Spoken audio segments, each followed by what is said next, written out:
Mi nombre es Lourdes. Tengo 60 años.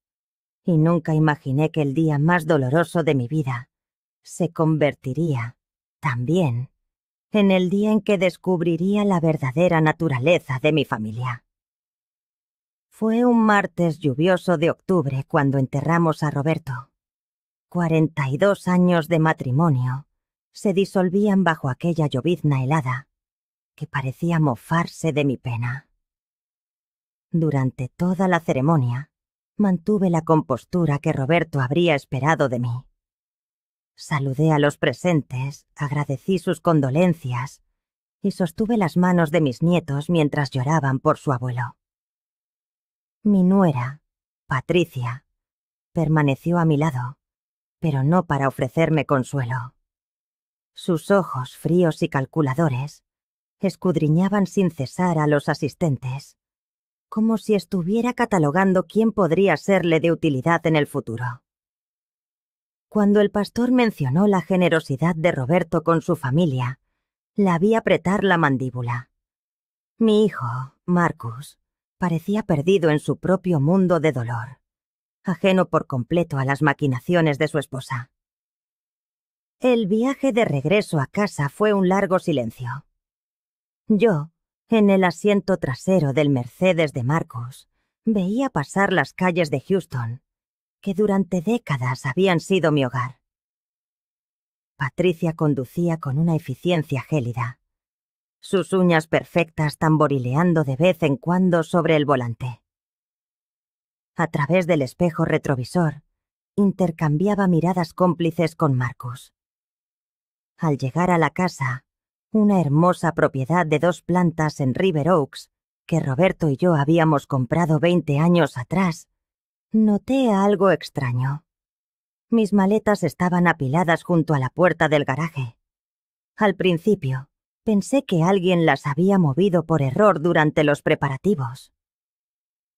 ¿Qué hacen mis cosas aquí?, pregunté, señalando las 3 maletas de cuero gastado que contenían lo poco que había empacado para quedarme con ellos unos días. Patricia se detuvo en seco y se volvió hacia mí con una sonrisa que no le alcanzó los ojos. «Oh, Lourdes, creí que era obvio. Ahora que papá Roberto ya no está, las cosas van a cambiar un poco por aquí». Marcus parecía incómodo, rehuyendo mi mirada mientras fumaba con nerviosismo. «Mamá, es que Patricia y yo hemos estado hablando, y lo que Marcus intenta decir», le interrumpió Patricia, con un tono condescendiente, «es que ahora que somos responsables de ti, necesitamos establecer algunas reglas. Esta casa es muy grande, y francamente, su mantenimiento cuesta mucho dinero». Sentí sus palabras como una bofetada. ¿Responsables de mí? Patricia, esta es mi casa. Roberto y yo... Era su casa. Me cortó bruscamente. Pero Roberto ya no está. Y según el testamento que leímos con el abogado, todo pasa a Marcus como único hijo. Nosotros somos los dueños ahora. La mentira brotó de sus labios con una facilidad que me dejó helada. Yo había estado presente cuando Roberto redactó su testamento. Sabía perfectamente lo que decía. Pero, al parecer, Patricia había construido una versión muy diferente para Marcus. «Patricia, creo que hay una confusión», empecé a decir, pero ella levantó una mano para silenciarme. «No hay ninguna confusión, Lourdes.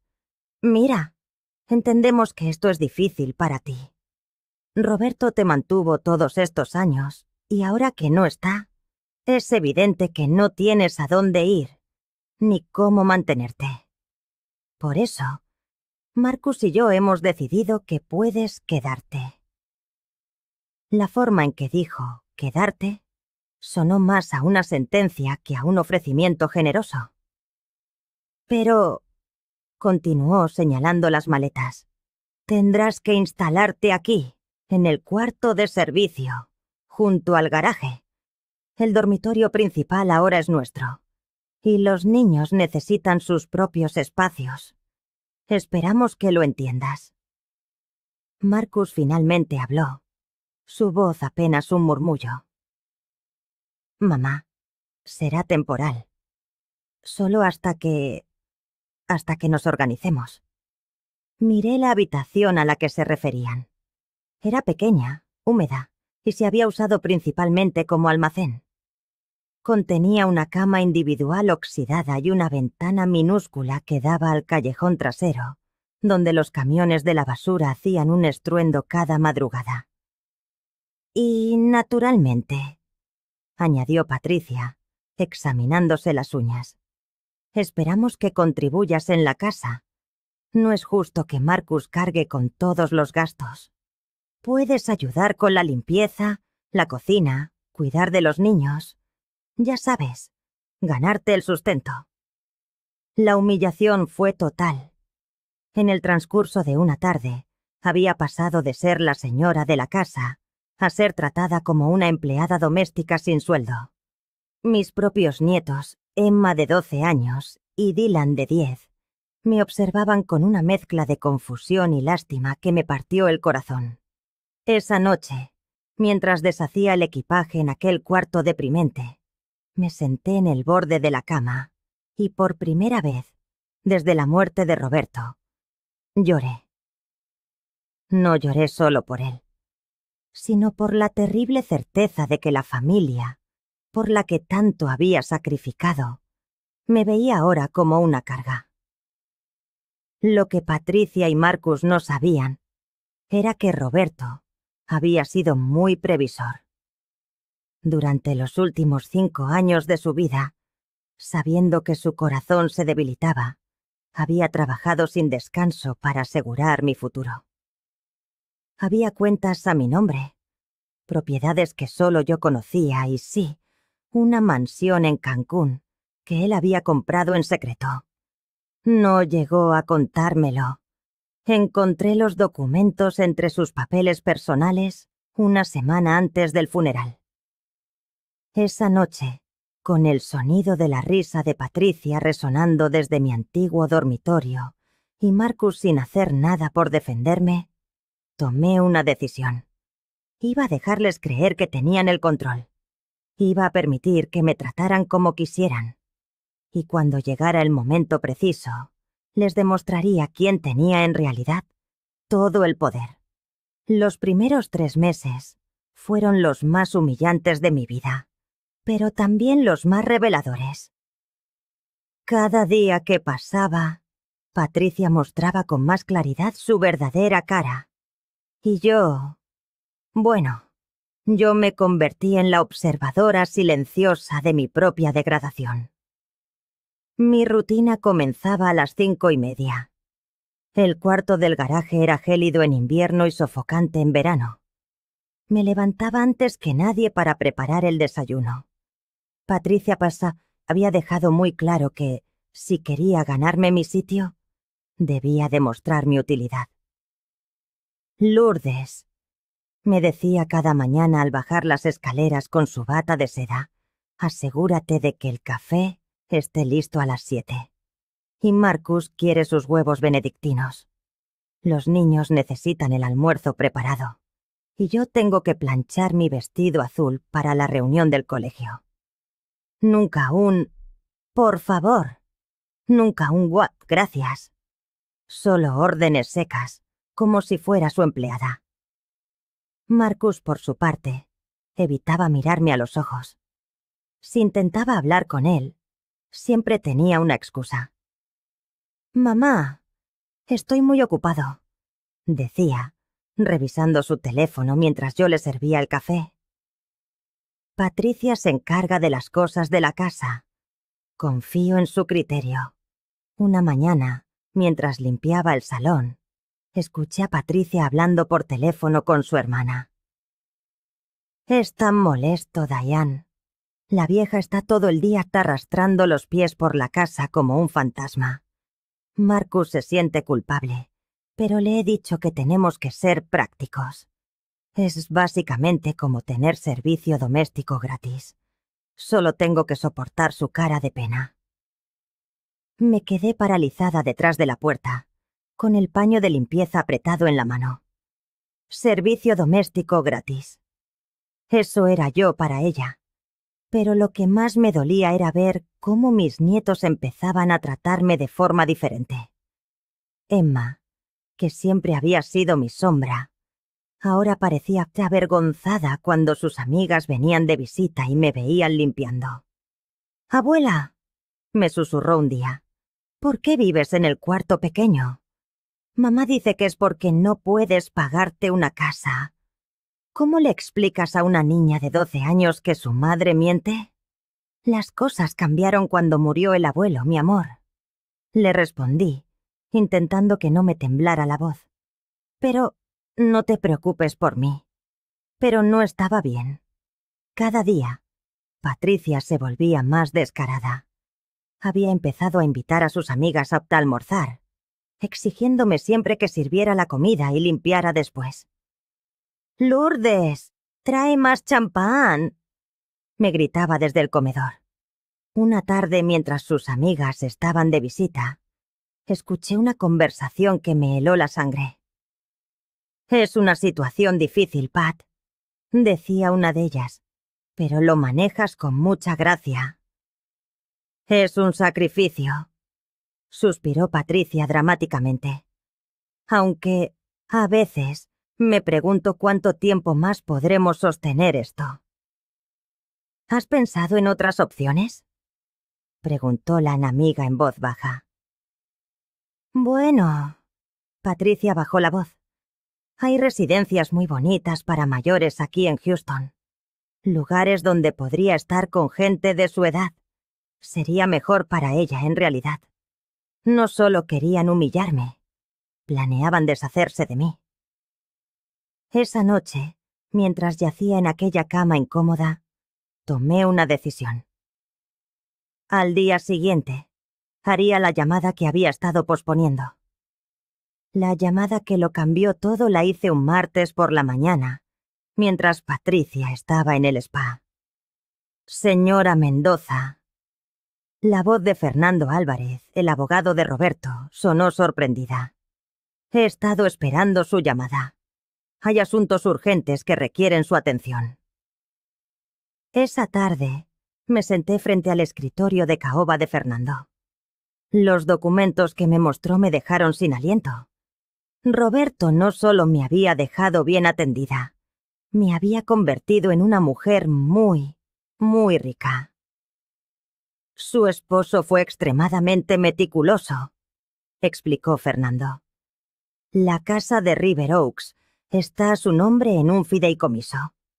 Marcus tiene derecho a residir en ella mientras usted viva, pero la propiedad es suya». Mis ojos se llenaron de lágrimas. «Entonces, ¿por qué Patricia?» «Probablemente». Marcus no entendió los términos, negó Fernando con la cabeza. «Roberto quería asegurarse de que usted nunca dependiera de nadie». Continuó explicando. «Había cuentas bancarias a mi nombre con varios millones de dólares, inversiones, acciones, bonos. Y luego, la sorpresa final. La propiedad en Cancún», dijo deslizándome una carpeta. «Su esposo la compró como regalo. Es una mansión frente al mar, completamente amueblada. La fotografía mostraba una casa de ensueño». «¿Cuánto vale todo esto?», pregunté, en un susurro. «Siendo conservadores, señora Mendoza, su patrimonio ronda los 17 millones de dólares». Procesé la información en silencio. 17 millones. Mientras yo dormía en un cuarto de servicio, era dueña de 17 millones. Roberto quería que fuera una sorpresa, dijo Fernando con una sonrisa triste. Quería que tuviera la libertad de hacer lo que quisiera con su vida. Regresé a casa con la mente en un torbellino. Patricia estaba en la cocina. «¿Dónde estabas?», me espetó. «Se supone que ibas al supermercado». Tuve que hacer unos recados. Mentí, caminando hacia mi cuarto. Bueno, espero que hayas traído algo para la cena, porque esta noche tenemos invitados. Ella ya había cometido un error fatal al subestimarme. Creía conocer toda la historia, pero la verdad era mucho más compleja. Al día siguiente, comenzaría a planear mi liberación, y lo haría de forma tan silenciosa y cuidadosa que nadie sospecharía nada hasta que fuera demasiado tarde para detenerme. El jefe de Marcus venía a cenar con su esposa, y Patricia insistía en que todo estuviera perfecto. Aquella noche, mientras servía canapés y escuchaba a Patricia alardear de su casa y su estilo de vida, una extraña serenidad se apoderó de mí. Por primera vez en meses, no me sentía humillada. Me sentía poderosa. Durante las 2 semanas siguientes, me convertí en su sombra, observándola con una atención casi forense. Sus hábitos, sus rutinas, sus secretos.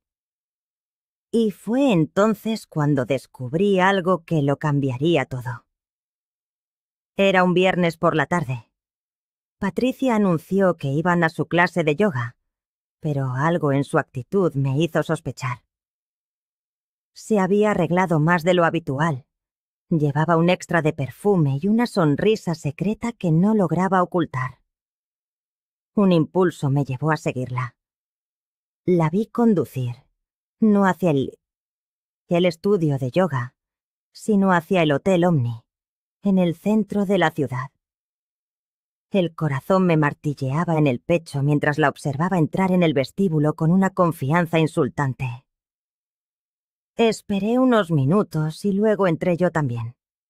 La vi de inmediato, sentada en el bar del hotel con un hombre que, definitivamente, no era Marcus. Era más joven, bien vestido, y la forma en que se tocaba no dejaba lugar a dudas sobre la naturaleza de su relación. Me oculté tras una columna y los observé durante media hora. Vi cómo él le entregaba algo. Parecían documentos. Vi cómo ella los revisaba con cuidado, asintiendo.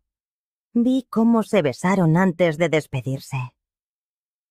Esa noche, Patricia regresó a casa con la ropa de yoga y una sonrisa satisfecha, contándole a Marcus lo maravillosa que había sido su sesión de relajación. En los días siguientes empecé a notar otros detalles. Las llamadas susurradas que terminaban abruptamente si alguien entraba en la habitación. Los documentos que guardaba en una pequeña caja fuerte en su armario. Las frecuentes salidas para hacer recados que se prolongaban durante horas. Una tarde, mientras limpiaba su dormitorio, encontré la confirmación que necesitaba. Había dejado su portátil abierto, y en la pantalla, un correo electrónico. Mi amor, decía el mensaje de un tal David Carrera. Los papeles del divorcio están casi listos. Solo necesitamos esperar un poco más para estar seguros de la herencia. Una vez que sepamos cuánto dinero hay realmente, podremos proceder. Marcus no sospecha nada, ¿verdad? La sangre se me heló en las venas. Patricia no solo me estaba humillando y planeando encerrarme en un asilo. Estaba planeando divorciarse de Marcus y quedarse con lo que ella creía que era su herencia. Rápidamente, tomé fotos del correo con mi teléfono, con el corazón latiendo tan fuerte que temía que pudieran oírlo. Esa noche, tumbada en mi estrecha cama, las piezas del rompecabezas encajaron. Patricia lo había orquestado todo desde el principio. La humillación, el trato cruel, los planes para deshacerse de mí. Todo era parte de su estrategia para mantenerme al margen mientras manipulaba a Marcus y planeaba su fuga con la fortuna que creía que él había heredado. Pero Patricia había cometido un error fatal. Había subestimado a la mujer equivocada. Al día siguiente, concerté otra cita con Fernando. Era hora de poner en marcha mi propio plan. Y esta vez, yo no iba a ser la víctima. Lo que sucedió el jueves por la mañana fue como una bomba estallando en medio de la farsa que habíamos estado viviendo. Marcus llegó temprano del trabajo, algo inusual, con una expresión que nunca le había visto, una mezcla de confusión y furia. Yo estaba en la cocina, preparando el almuerzo, cuando lo oí gritar desde el despacho. «Patricia, baja ahora mismo. Ven aquí». Patricia, que estaba arriba arreglándose para otra de sus misteriosas salidas, bajó corriendo. «¿Qué pasa, mi amor? ¿Por qué gritas? ¿Qué es esto?» Marcus sostenía una pila de documentos y su voz temblaba de ira. Desde la cocina vi cómo el rostro de Patricia perdía todo su color. «Marcus, ¿puedo explicarlo? ¿Explicarme qué? ¿Que me has estado mintiendo durante meses? ¿Que mi madre no es una carga a la que tenemos que mantener, sino que es millonaria?» El silencio que siguió fue ensordecedor. Se me cayó el cuchillo de la mano, y el sonido del metal contra el mármol resonó por toda la casa. «Encontré estos documentos en el escritorio de papá», continuó Marcus, alzando la voz. «¿Sabías que mamá es la dueña de esta casa? ¿Sabías que tiene cuentas bancarias con cifras que ni siquiera puedo concebir? ¿Sabías que tiene una maldita mansión en Cancún?» «Marcus, cariño, obviamente hay cosas que no entendimos bien cuando...» «¡No!», gritó él, lanzando los documentos al aire. «No hay malentendidos. Aquí dice claramente que mi madre heredó millones de dólares. Y tú me hiciste creer que era una pobre viuda a la que teníamos que mantener». En ese momento, supe que mi actuación había terminado. Caminé lentamente hacia el salón, secándome las manos en el delantal. Marcus me miró con una expresión de dolor y vergüenza que me partió el corazón. «Mamá, ¿es cierto? ¿Tú tienes dinero? ¿Todo este tiempo?» Antes de que pudiera responder, Patricia intervino desesperada. «Marcus, ella nos ha engañado. Nos hizo creer que necesitaba ayuda cuando en realidad... ¿Que yo los engañé?» Por primera vez en meses, mi voz sonó fuerte y clara. «Patricia, tú me dijiste que esta casa ahora era tuya. Tú me dijiste que Marcus lo había heredado todo. Tú me metiste en el cuarto de servicio». Marcus se desplomó en el sofá, hundiendo la cabeza entre las manos. «Dios mío, ¿qué hemos hecho?» «Lo que hicieron», dije manteniendo la calma a pesar de que mi corazón galopaba, «fue mostrarme exactamente quiénes son cuando creen tener poder sobre alguien». Patricia, al ver que su mundo se desmoronaba, atacó. «Nos manipulaste. Dejaste que te tratáramos así sabiendo que tenías millones. Eres una mujer cruel y calculadora».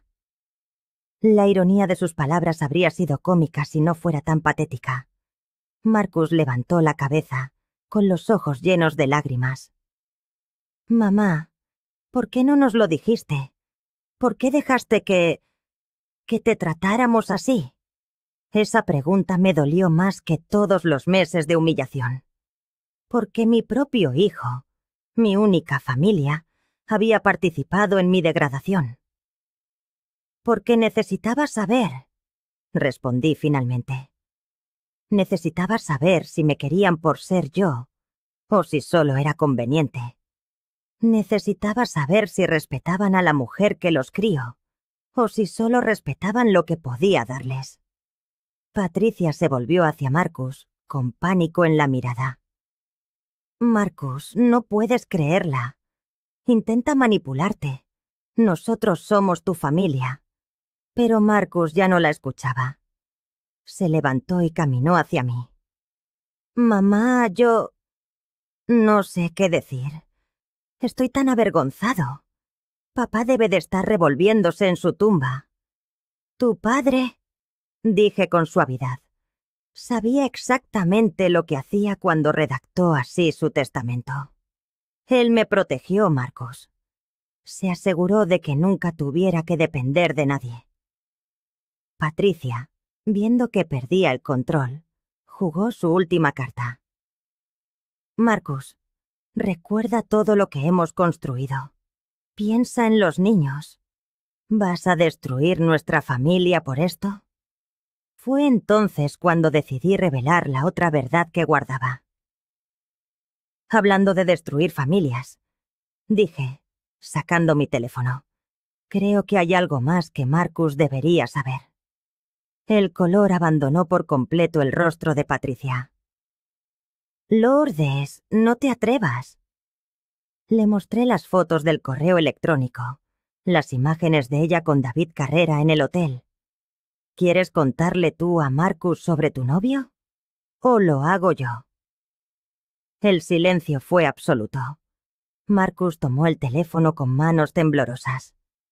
Leyó los mensajes. Vio las fotos. Cuando levantó la vista, su expresión era de puro horror. David Carrera, el agente inmobiliario.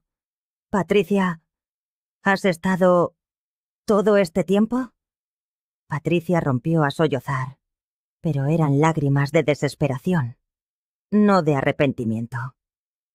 Marcus, puedo explicarlo. Solo me estaba ayudando con unos asuntos legales. ¿Asuntos legales? ¿Como unos papeles de divorcio? La máscara de Patricia se hizo añicos. Su rostro se contrajo en una mueca de odio. Sí, papeles de divorcio. Porque estoy harta de vivir una mentira. Harta de fingir que te amo cuando eres un hombre débil que se deja controlar por su mamá. Marcus retrocedió como si lo hubieran abofeteado. ¿Qué? Tu preciosa mamita se ha estado jugando con todos nosotros, gritó ella sin rastro de lágrimas. Sabía todo el tiempo que tenía dinero. Nos dejó humillarla para tener algo en nuestra contra. Es una manipuladora. No, dije con calma. Soy una mujer que ha descubierto la verdad sobre las personas que creía que la amaban. Marcus nos miró a las dos, y por primera vez vi a mi hijo ver realmente quién era su esposa. Sal de mi casa, le dijo, en apenas un susurro. ¿Tu casa? Rió Patricia con amargura. No es tu casa, idiota. Es de ella. Siempre lo ha sido. Y ahora que todo el mundo lo sabe, ya no tengo que fingir que me importas. Tomó su bolso y se dirigió a la puerta. Antes de salir, se volvió hacia mí con una sonrisa venenosa. Felicidades, Lourdes. Ganaste, pero perdiste a tu hijo en el proceso, porque él nunca te perdonará por haberle hecho pasar por esto. La puerta se cerró tras ella, dejándonos a Marcus y a mí solos en el silencio más incómodo que jamás habíamos compartido. Los días que siguieron a la partida de Patricia fueron extraños y tensos. Marcus se había mudado temporalmente a la habitación de invitados, y yo había regresado al dormitorio principal. Mi dormitorio. Pero la casa se sentía como un campo de batalla, donde nadie sabía muy bien dónde trazar las líneas. Marcus apenas me hablaba. No por enfado, sino por pura vergüenza. Veía cómo luchaba con la culpa cada vez que nuestras miradas se cruzaban. Los niños, confundidos por la súbita desaparición de su madre, hacían preguntas que ninguno de los dos sabía cómo responder. «Abuela, ¿por qué se fue mamá?», me preguntó Emma una noche, mientras la ayudaba con los deberes. A veces los adultos necesitan tiempo para pensar en cosas importantes. Le respondí, sin saber qué más decir. «¿Pero va a volver?». La pregunta me dolió, porque sabía que, independientemente de mis sentimientos hacia Patricia, esos niños la querían y no merecían sufrir por sus actos. Fue Dylan quien, con la honestidad brutal de un niño de 10 años, me hizo la pregunta que me rompió el corazón. «Abuela, papá dice que ahora tienes mucho dinero. ¿Eso significa que ya no vas a vivir en el cuarto pequeño?» Marcus, que escuchaba desde la puerta, entró con los ojos enrojecidos. «Dylan, ve a tu cuarto, por favor. Necesito hablar con la abuela». Cuando nos quedamos solos, Marcus finalmente se derrumbó. «Mamá, no sé cómo pedirte perdón. No sé cómo voy a vivir conmigo mismo sabiendo lo que te hice pasar». Me senté a su lado en el sofá. El mismo sofá donde Roberto y yo lo habíamos visto crecer. «Marcus, lo que necesito que entiendas es que yo elegí callarme. Pude haberlo detenido en cualquier momento». «Pero, ¿por qué no lo hiciste? ¿Por qué dejaste que te tratáramos como a una sirvienta cuando tenías millones en el banco?» La respuesta era compleja, dolorosa, y sabía que no estaba preparado para oírla toda. Pero merecía una explicación. «Porque necesitaba saber si me amabas por mí misma, o solo porque era conveniente. Necesitaba saber si respetabas a la mujer que te crío, o si solo respetabas lo que podía hacer por ti». Marcus se cubrió el rostro con las manos. «Fallé la prueba, ¿verdad?» «No la fallaste, hijo. La aprendiste. Hay una diferencia. Durante las semanas siguientes, intentamos establecer una nueva normalidad. Marcus empezó a ir a terapia, tratando de procesar no solo la traición de Patricia, sino su propio papel en mi humillación. Pero Patricia no había terminado con nosotros. La primera señal llegó cuando los niños volvieron de su visita de fin de semana con ella, más callados de lo normal. Fue Marcus quien finalmente me lo contó. «Les está diciendo que tú destruiste nuestra familia, que podrías haber evitado el divorcio si hubieras sido honesta desde el principio. La manipulación de Patricia ahora usaba a mis nietos como armas». La confrontación final llegó un martes por la tarde. Patricia apareció en la puerta sin avisar, pero esta vez no venía sola. La acompañaba David Carrera, y ambos llevaban una carpeta con documentos legales. «Lourdes», dijo Patricia con una sonrisa falsa, «necesitamos hablar. Marcus no estaba en casa. Era yo contra ellos dos. Pero, por primera vez, no me sentí intimidada». «Adelante», dije, abriendo la puerta. «Esto promete ser interesante». Se sentaron en mi salón como si fueran los dueños del lugar. David, un hombre con el pelo demasiado repeinado y una sonrisa de vendedor, abrió su maletín. «Señora Mendoza, hemos venido a hacerle una oferta que esperamos considere con atención». «¿Una oferta?» «Mira, Lourdes», intervino Patricia. «Sé que las cosas no terminaron bien, pero tenemos que pensar en los niños. Ellos necesitan estabilidad, a sus dos padres juntos. Y», continuó David, «hemos desarrollado una propuesta que beneficiaría a Topo. Patricia está dispuesta a volver con Marcus, pero necesitamos ciertas garantías». Deslizó un documento hacia mí. Un acuerdo donde yo me comprometía a transferir $3 millones a una cuenta conjunta a nombre de Marcus y Patricia. A cambio, ella volvería a casa y perdonaría las transgresiones pasadas. La audacia me dejó sin palabras por un instante. «¿Me están chantajeando?» «No es chantaje», respondió Patricia con dulzura. «Es una inversión en la felicidad de tu familia. Piénsalo. Los niños con sus padres, Marcus feliz. ¿No vale eso $3 millones? ¿Y si no acepto?» David y Patricia intercambiaron una mirada. «Bueno, dijo David suavemente. Entonces tendríamos que explorar otras opciones legales. Podríamos cuestionar la competencia mental que usted tenía cuando permitió que la trataran tan mal disponiendo de recursos. Podríamos sugerir que hay motivos para preocuparse por su capacidad para tomar decisiones financieras. La amenaza era clara. La estrategia era clara. Si no cedía el dinero por mi propia voluntad, intentarían arrebatármelo por la vía legal, alegando que había perdido el juicio. Una sonrisa de triunfo se dibujó en el rostro de Patricia. Creía que me tenía atrapada.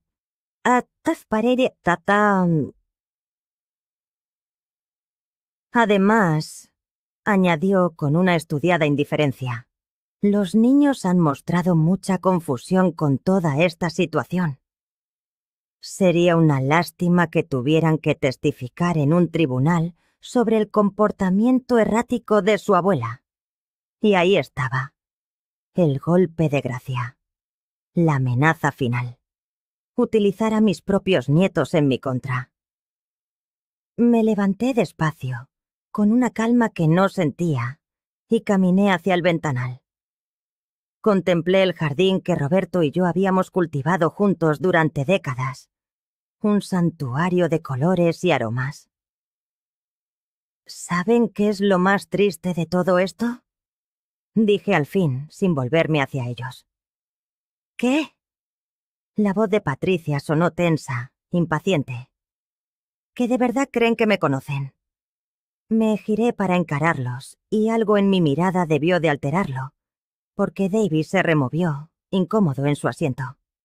Patricia, durante todos estos meses en los que me has humillado, en los que me has tratado como a tu sirvienta, mientras planeabas encerrarme en un asilo para robar un dinero que jamás te perteneció. ¿Sabes qué he estado haciendo? Me observó con una desconfianza creciente. He estado aprendiendo exactamente quién eres. ¿Y tú, David? Me volví hacia él.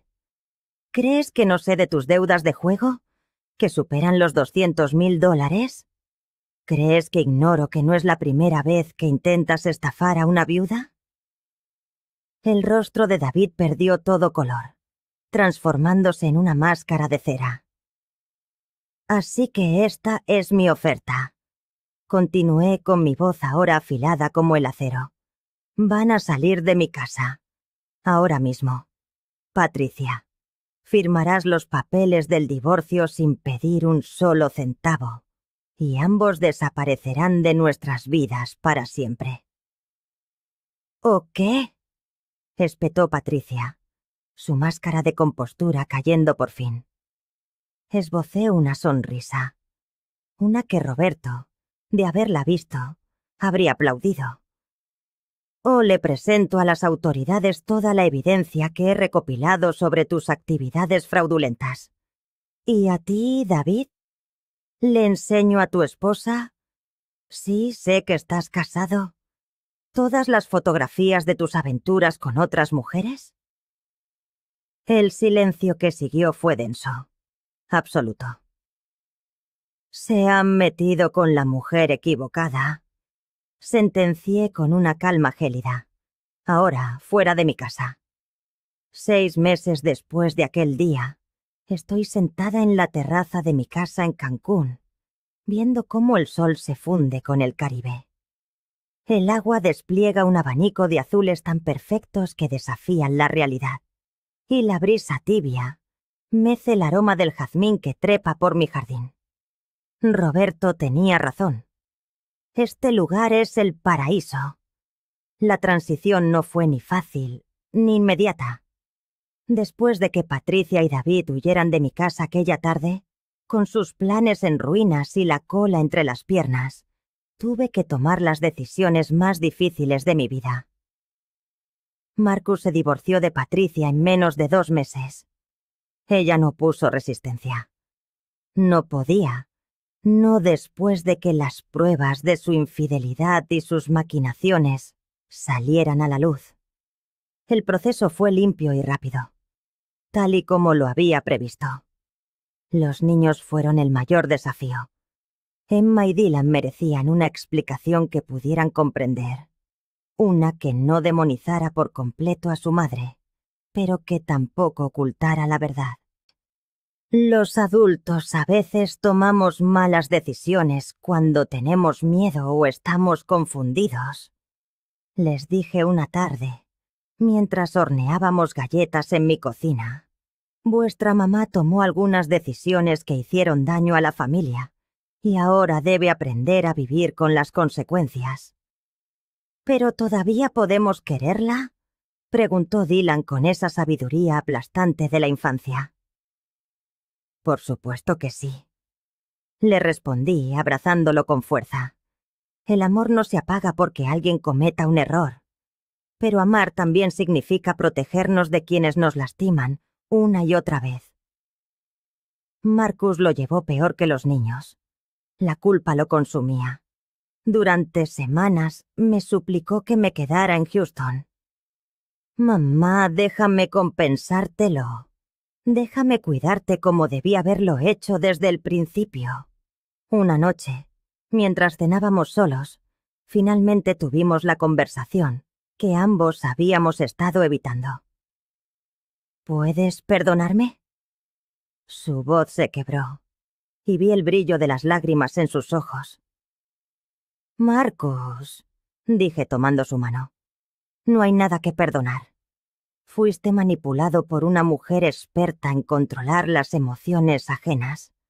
Lo que importa es que has descubierto quién eres realmente cuando te enfrentas a una encrucijada. Pero te hice daño.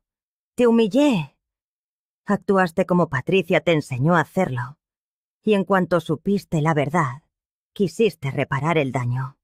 Eso me dice todo lo que necesito saber sobre el hombre que eres. Pero a pesar del perdón y del amor renovado entre nosotros, sabía que debía marcharme. Houston se había convertido en un mapa de recuerdos dolorosos, y yo necesitaba un nuevo comienzo. Y lo que era más importante, Marcus necesitaba aprender a ser independiente, a tomar sus propias decisiones sin la influencia de una mujer fuerte, ya fuera su madre o su exesposa. ¿Por qué Cancún?, me preguntó cuando le revelé mis planes. Le mostré las fotos de la casa que Roberto había comprado en secreto para nosotros. Porque tu padre siempre quiso que yo fuera la capitana de mi propia aventura. Y esta es mi elección. Marcus sonrió por primera vez en semanas.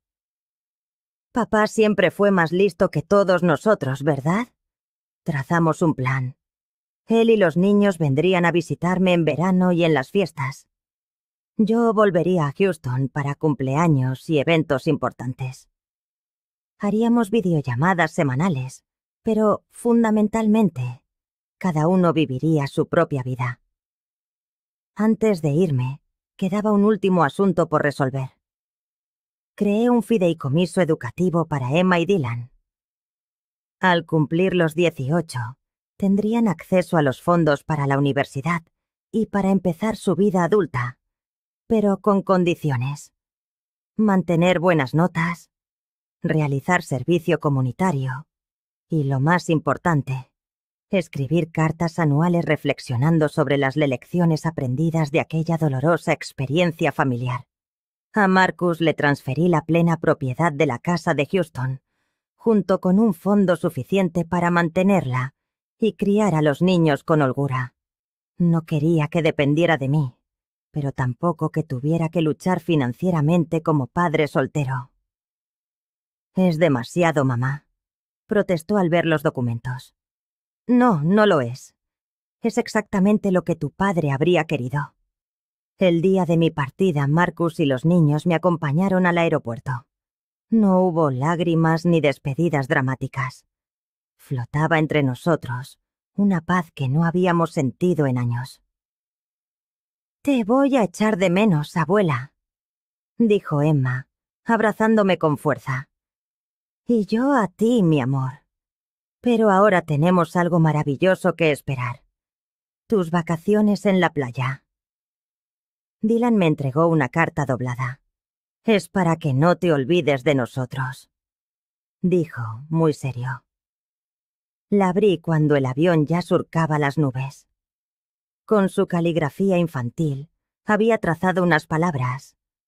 Querida abuela, gracias por enseñarnos que las personas fuertes son las que ayudan a los demás, no las que hacen daño. Te queremos. Ahora, 6 meses después, mi vida late a un ritmo completamente distinto. Me levanto cuando el cuerpo me lo pide, no porque alguien necesite su desayuno. Cada mañana, mis pies descalzos dialogan con la arena tibia de la playa, un lujo que me fue negado durante años de servicio constante. He empezado a tomar clases de pintura, un sueño que había aplazado durante décadas por falta de tiempo. Mi casa está llena de una vida que nunca anticipé. María y José, la pareja que cuida la propiedad, se han convertido en amigos del alma. Sus nietos me visitan los fines de semana. Les enseño inglés y ellos perfeccionan mi español entre risas. Soy voluntaria en el hospital local, traduciendo para turistas que necesitan atención médica. Es gratificante usar la experiencia de una vida para ayudar, pero esta vez bajo mis propios términos. Marcus me llama cada domingo. Nuestras conversaciones son ahora reales, honestas. Me habla de sus citas. Ha empezado a salir de nuevo, con cautela, y de los logros de los niños. Yo le cuento mis pequeñas aventuras, mis nuevos amigos, mis planes. Mamá, me dijo la semana pasada, suenas tan feliz. Lo estoy, hijo. Por primera vez en muchos años. De verdad que lo estoy. Patricia intentó contactarme una vez, a los 3 meses de mi mudanza. Un mensaje de texto predecible, una mezcla de autocompasión y un último y patético intento de manipulación. Decía que había reflexionado sobre sus errores y querían hacer las paces por el bien de los niños. Lo borré sin responder. Hay personas que no merecen segundas oportunidades, sobre todo cuando ya han malgastado tantas primeras. Patricia demostró quién era cuando creía ostentar el poder. Esa fue toda la información que necesité sobre ella para el resto de mi vida. Esta mañana, mientras tomaba mi café en la terraza, he pensado en Roberto, en cómo planeó mi libertad con tanto esmero, en cómo supo, sin conocer los detalles, que yo necesitaría la fuerza económica para defender mi dignidad. Gracias, mi amor. Le he susurrado al viento. Sabías exactamente lo que hacías. A mis 60 años, he aprendido algo que me ha costado décadas comprender. La verdadera riqueza no es el dinero en el banco, aunque ciertamente ayuda. La verdadera riqueza es la libertad de elegir cómo vives y de quién te rodeas. Ahora tengo ambas. Y por primera vez en mi vida, nadie, absolutamente nadie, puede arrebatármelas. Esta tarde llegan Emma y Dylan para sus vacaciones de primavera. Construiremos castillos de arena, buscaremos conchas y cocinaremos juntos. Les enseñaré a navegar en el pequeño velero que compré el mes pasado. Y cuando me pregunten por su madre, como sé que harán, les diré la verdad. Que a veces la vida nos enseña lecciones muy duras sobre las personas que amamos, pero que esas lecciones nos hacen más sabios y más fuertes. El sol se oculta ya, tiñendo el cielo de naranjas y púrpuras. Tengo una cena que preparar, un libro que empezar y una nueva vida que vivir. Patricia dijo una vez que yo había ganado. Tenía razón, pero no como ella imaginaba. Gané mi libertad. Gané mi dignidad. Gané la sabiduría de saber exactamente cuánto valgo. Y ese tesoro he descubierto no tiene precio.